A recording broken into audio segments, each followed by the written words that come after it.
একটা বড় সাইজের পাঙ্গাস মাছ কেটে কুটে ধুয়ে একদম সাদা দবদবে করে পরিষ্কার করে নিয়েছি। দেখেন এই পাঙ্গাস মাছটা কী করে এত পরিষ্কার করলাম, এটা কিন্তু একটা দারুণ টিপস।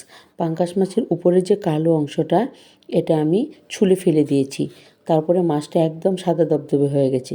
আর মাছটা খুব ভালো করে মরাইয়া ধুইয়া কেটে কুটে একদম পরিষ্কার করে নিয়েছি, সাদা দবদবে হয়েছে। এখান থেকে অনেকগুলা পিস হয়েছে, তার মধ্যে থেকে আমি কয়েকটা পিস নিয়েছি। এটা আজকে খুব ভালো করে মুচমুচে করে ভাজি করব। পাঙ্গাস মাছ সবারই অনেক প্রিয়, কারণ এই মাছে কাটা কম। ছোটো থেকে বড় সবাই কিন্তু এই মাছটা খুব বেশি ভালোবাসে।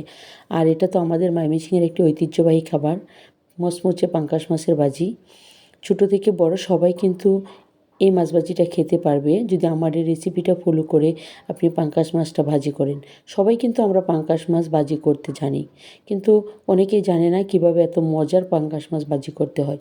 তার জন্য আমি এখানে হলুদের গুঁড়া, মরিচের গুঁড়া, ধনে গুঁড়া, লবণ, জিরা, রান্নার সস সব কিছু একসাথে দিয়ে একটু রান্নার রেগুলার তেল দিয়ে ভালো করে মেখে জুখে নিচ্ছি।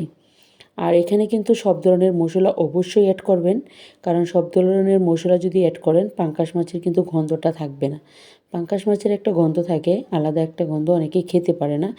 আর এই যে এইভাবে এই মশলা দিয়ে খুব ভালো করে মেখে ঝুঁকে যদি আপনি পাঙ্গাস মাছটা ভাজি করেন, একদম কোনো গন্ধ পাবেন না এবং খেতে অনেক বেশি মজা হবে। কড়াইটা বসিয়ে দিলাম, তেল দিয়ে দিচ্ছি। আর তেলটা গরম হয়ে গেলে আমি এটাতে মাছগুলো দিয়ে দিচ্ছি।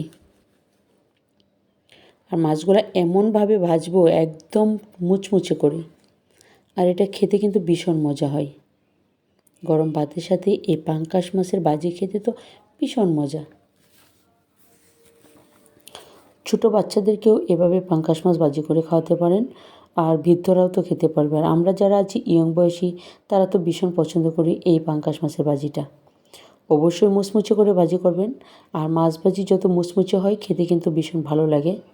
আমার কাছে ভালো লাগে মুচমুচে করে মাছ ভাজি করলে। আর আমি একটু পাতলা সাইজের পিসগুলো করে নিয়েছি, কারণ হচ্ছে যাতে খুব ভালোভাবে মশলাগুলো মাছের সাথে মিশে যায়। বড় সাইজের পিস করলে মশলা মাছের সাথে ভালোভাবে মিশে না, আর মাছের ভিতরটা কীরকম একটা মানে ভালো লাগে না আর কি খেতে।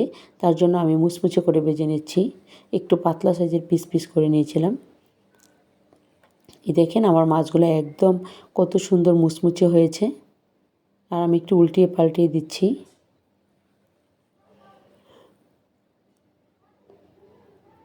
আর এটা ছিল আমার বিলের একদম তাজা মাছ, বিল থেকে ওঠানো হয়েছিল তাজা পাঙ্গাস। আর এই পাঙ্গাসটা খেতেও অনেক মজা ছিল, কারণ এটাতে গন্ধ ছিল না, খাবার ছিল না মাছের পেটে। যে মাছগুলোর পেটে দেখবেন খাবার আছে, ওই মাছগুলো খেতে কিন্তু ভালো লাগে না। খাবার ছাড়া পাঙ্গাস মাছ অবশ্যই কিনবেন, আর ওইটা গন্ধও থাকে না, খেতেও খুব ভালো হয়।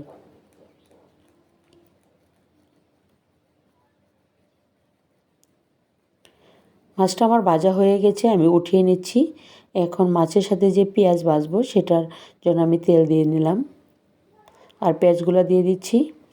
পেঁয়াজগুলো খুব ভালো করে একটু ভেজে নেব।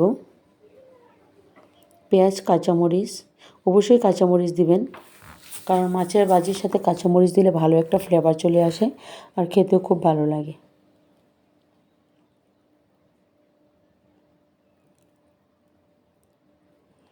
ধনে গুঁড়া, লঙ্কা গুঁড়া, হলুদের গুঁড়া, লবণ, জিরার গুঁড়া, রান্নার মাছের যে মশলা সেটা সব কিছু এখানে দিয়ে দিচ্ছি।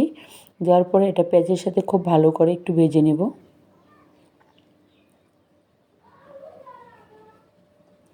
অবশ্যই এই পেঁয়াজটা বাদামি না হওয়া পর্যন্ত আপনাকে ভাজতে হবে, যতক্ষণ ভালোভাবে ভাজা না হয়। পেঁয়াজ ভাজিটার মধ্যে একটা মুচমুচে ভাব চলে আসবে, একটা অন্যরকম কালারও চলে আসবে।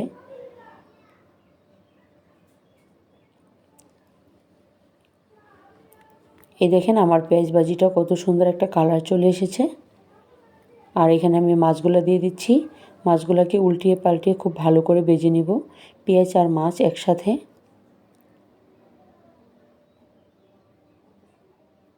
দেখি কত লোভনীয় লাগছে, তাই না? খেতে কিন্তু ভীষণ মজা। এভাবে অবশ্যই পাঙ্গাস মাছটা আপনারা ভাজি করে খাবেন। আর আমার এই চ্যানেলের এই ভিডিওটা যদি ভালো লেগে থাকে অবশ্যই সাবস্ক্রাইব করে পাশে থাকবেন। আমার চ্যানেলে অন্যান্য অনেক রেসিপির ভিডিও দেওয়া আছে, চ্যানেলটা চাইলে ঘুরে দেখে আসতে পারেন। এখন হচ্ছে আমার ডেকোরেশন করার পালা। আর যেই বাটিতে মাছটা উঠিয়ে রেখেছিলাম ওইটাতে আমি মাছটা পরিবেশন করে নিচ্ছি। আপনারা চাইলে অন্য একটা প্লেটেও পরিবেশন করে নিতে পারেন। এরকম মজার মজার রেসিপি পেতে অবশ্যই আমার চ্যানেলটা সাবস্ক্রাইব করে পাশে থাকুন। তো সর্বোপরি আমার মাছ ভাজি কমপ্লিট হয়ে গেছে। সবার সাথে আবারও দেখা হবে অন্য কোনো ব্লগ নিয়ে অন্য আরেকদিন। এ পর্যন্ত সবাই ভালো থাকুন।